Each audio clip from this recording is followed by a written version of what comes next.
Greetings, my old friend.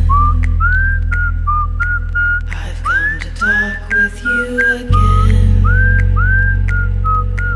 because a vision softly creeping left its seeds while I was sleeping,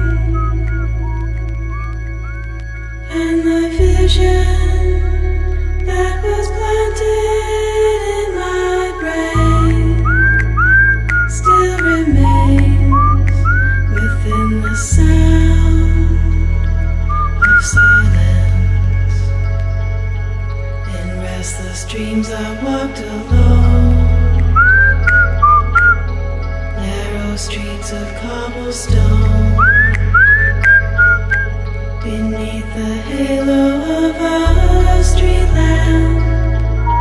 I turned my collar to the cold